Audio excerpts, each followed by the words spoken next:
The only real difference between him and Basil is that he was small and had a very large henpecking wife. So I didn't have any problems with saying what I didn't think was funny. No, I don't believe that. Why does he say that? It was the episode that made the world laugh then recoil. One scene in Fawlty Towers sent shockwaves through the BBC, sparked global controversy, and nearly erased a comedy legend from television history. But what really happened behind the scenes? Why did this particular moment bring down one of the greatest sitcoms of all time? And how did John Cleese respond when the world turned on him? Today, we uncover the truth behind the infamous scene that took Fawlty Towers off the air, and what it means for comedy today. Stay with us. This story is as shocking as it is heartbreaking. When Fawlty Towers first aired in 1975, it didn't look like much. A grumpy hotel manager, a rundown seaside inn, and a chaotic staff didn't seem like ingredients for greatness. But this wasn't just another comedy, it was something completely different. The pacing, the tension, the timing, everything about Fawlty Towers was sharper, tighter, and more daring than anything British television had seen. Viewers quickly realized this wasn't just a sitcom, it was a cultural shift. The show redefined what comedy could be: intelligent, absurd, biting, and brutally honest. At the center of it all was John Cleese. Fresh off the success of Monty Python's Flying Circus, Cleese brought a certain chaos and control to the show that no one else could. As Basil Fawlty, he was manic, rude, terrified of his wife, and completely incapable of basic human kindness. Yet, audiences couldn't look away. Cleese's performance was genius, but it wasn't just about the acting. He co-wrote every episode, crafting each line with surgical precision. The wit, the timing, the meltdowns, all of it stemmed from Cleese's razor-sharp comedic instincts. While Cleese often gets the spotlight, his then-wife and co-writer Connie Booth deserves just as much credit. She played Polly, the sensible and kind waitress. But behind the scenes, Booth was the calm counterbalance to Cleese's chaos. She helped shape the storylines, tighten the scripts, and polish the dialogue. Her influence kept the show grounded, even at its most outrageous moments. Without Booth, Fawlty Towers might have collapsed under its own madness. The inspiration for the show came from a real place, a horrifying stay Cleese and Booth had at the Gleneagles Hotel in Torquay. The hotel's owner was reportedly so rude and bizarre, it became a running joke among the cast of Monty Python. But Cleese didn't just laugh, he turned that experience into a comedy masterpiece. Every ridiculous outburst, every guest meltdown, every moment of awkward silence came from real tension and real discomfort. The show's setting a poorly run hotel became a perfect microcosm for British social awkwardness and class snobbery. Despite its massive success, only 12 episodes of Fawlty Towers were ever made, 6 in 1975, and another 6 in 1979. Fans were devastated. Why end something so iconic so soon? The truth was, Cleese and Booth didn't want to let this show grow stale. They believed in quality over quantity, and they were right. Each episode was so meticulously crafted that adding more just to meet demand would have diluted the magic. Cleese once said, "You can either stop before it gets bad, or keep going until people hate you." They chose to stop.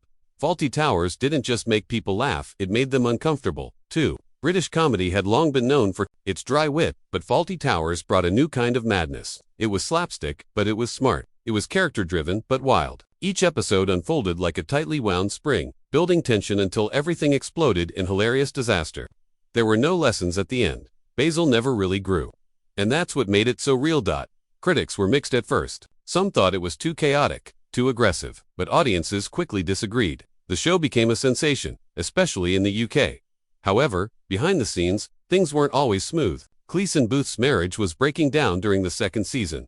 The pressure to top themselves creatively was intense. Every script took months to finish.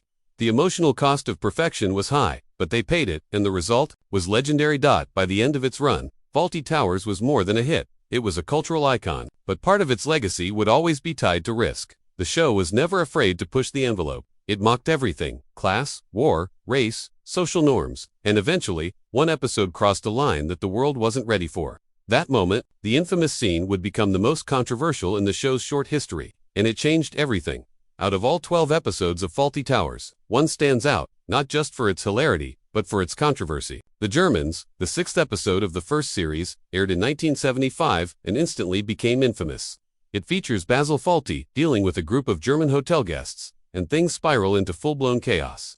The episode plays on Basil's complete inability to control himself and his utter lack of tact. The now infamous line, "Don't mention the war," became a cultural meme in Britain. But not everyone was laughing. When Basil repeats the phrase, "Don't mention the war," only to obsessively keep mentioning it, culminating in a full Hitler impersonation, audiences were divided. Some hailed it as pure satire, mocking the repressed post-war British mindset. Others saw it as deeply offensive. The scene played on national trauma, post-World War II tension, and international sensitivities. At the time, most British viewers laughed, perhaps uncomfortably, but laughed nonetheless. But decades later, the world changed, and so did the way people viewed that scene. As Fawlty Towers gained global syndication, the Germans drew increasing scrutiny. In Germany, the episode was initially banned from broadcast. In Australia, entire lines were removed. Over time, networks began cutting out sections of the episode, especially the racial slurs and military impersonations. Even in the UK, the show started airing with disclaimers. And in 2020, during the height of global social justice movements, the Germans was temporarily pulled from BBC iPlayer and other platforms. That act sparked furious debate. Was it censorship or accountability? John Cleese defended the scene repeatedly over the years. In interviews, he explained that Basil was never the hero. He was always the joke. The humor, he argued, came from Basil's ignorance and small-mindedness. It's not mocking the Germans, Cleese said. It's mocking the British obsession with the war and our inability to move on. To him, the scene was never about cruelty. It was about exposing national flaws through comedy, but intent doesn't always erase impact. What was once edgy satire slowly became uncomfortable history. By the 2000s and beyond, audiences began to reevaluate old content through new lenses. Racist stereotypes, sexist jokes, and insensitive portrayals that once slipped through were now questioned. The Germans went from being a fan favorite to a cautionary tale. Cultural sensitivity, especially in global media, had evolved. The scene that once got laughs now caused division, and Fawlty Towers, once untouchable, was suddenly on the defensive. Despite the genius of the show, the Germans became a dark mark on its legacy. People stopped talking about the brilliance of the writing and started focusing solely on the controversy. For younger generations, Fawlty Towers was introduced not as a comedy legend, but as the show with the Hitler scene. That one episode, that one performance, changed the narrative entirely.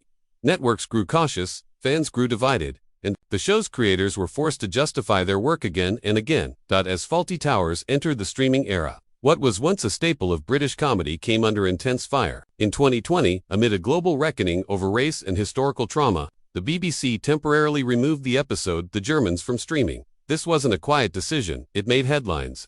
Social media exploded. Critics called the episode outdated and offensive, especially because of the racial slurs uttered by the character Major Gowan and Basil's Hitler mimicry. Viewers who had once adored the show began to question its place in modern culture.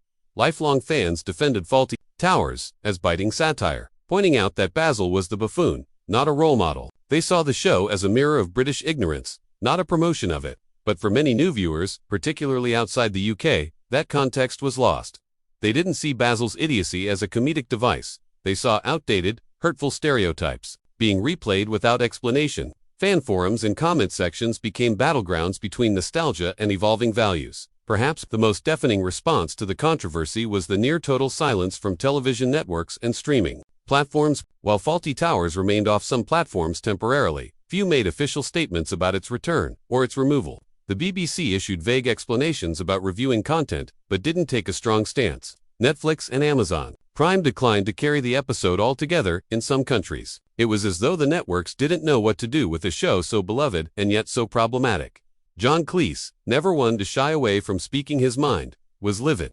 He called the BBC's decision stupid and cowardly, arguing that the satire was misunderstood. In interviews, he insisted that removing the episode was an attack on comedy itself, that it erased the intent behind the joke. "You can't rewrite history by pretending it didn't happen," Cleese said. His comments sparked further controversy, with some accusing him of being tone-deaf to modern concerns. Others praised him for defending creative freedom. In a rare moment, Suzanne Gorman, a longtime script editor at the BBC, weighed in. She admitted that the network had struggled for years with how to present Fawlty Towers to modern audiences. "The writing is brilliant," she said, "but that doesn't mean it's harmless." Gorman supported keeping the show on air, but with disclaimers. Context, she believed, was everything. Her words brought nuance to the debate.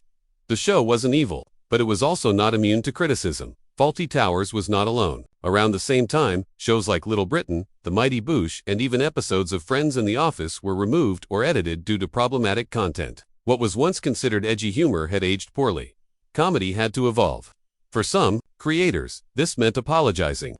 For others, like Cleese, it meant fighting back. Either way, the entertainment industry entered a new era, one where the past was no longer off limits for critique. Months after the backlash, Fawlty Towers.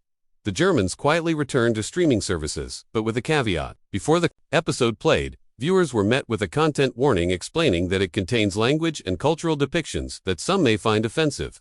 There was no dramatic announcement, no fanfare, just a quiet acknowledgement that times had changed. The show hadn't been erased, it had been This approach, some argued, was the right balance, preserving history without endorsing its outdated elements. For John Cleese, the controversy became a defining moment late in his career. Already known for his outspoken views on censorship, Cleese doubled down, launching lectures and interviews where he railed against what he called cancel culture. He even began developing a stage production that directly addressed the fallout from Fawlty Towers, hoping to use comedy to interrogate and defend comedy itself. But not everyone was on board. While some hailed him as a champion of free speech, others saw a man unwilling to evolve with the times.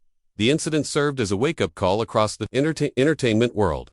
Writers and comedians began revisiting their archives, rethinking material, and reconsidering how humor ages. It wasn't about silencing voices, it was about understanding impact. Fawlty Towers had unintentionally become a case study in how even brilliant satire can carry unintentional harm when stripped of context. New shows took notes. Writers adapted. The lesson was clear. Comedy can push boundaries, but it must also respect them. In 2023, news broke that John Cleese was planning to reboot Fawlty Towers with his daughter. The announcement divided fans instantly. Some were thrilled a new generation of Basil Fawlty could be comedy gold. Others cringed at the thought, worried that lightning couldn't strike twice. Cleese promised the new version would reflect modern times without sacrificing the sharpness of the original. Still, many wondered, could a show so rooted in 1970s Britain truly thrive in a world so changed? Today, Basil Fawlty remains one of television's most unforgettable characters. His rants, his walk, his barely concealed breakdowns, all still make audiences laugh, but they also make us think. What do we find funny now? What should we leave behind? Fawlty Towers is no longer just a comedy, it's a cultural artifact. It reminds us that even brilliance can age, and that laughter, like language, must grow with the times. That the infamous scene from the Germans didn't just shake up a sitcom, it changed how we talk about humor, history, and responsibility. It proved that no show, no matter how beloved, is above scrutiny. And it showed that perhaps the most powerful legacy a comedy can leave is not just laughter but conversation.